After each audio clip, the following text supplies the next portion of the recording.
How to download Canva images in high quality.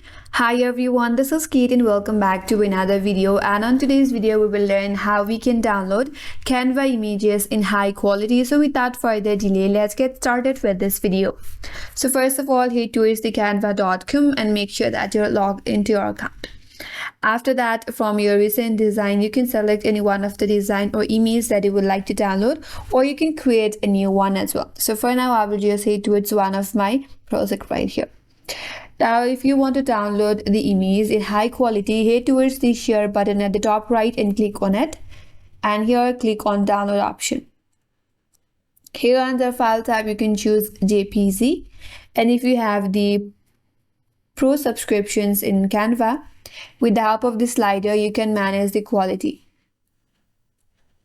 But you must have the premium subscription or the paid subscription on Canva.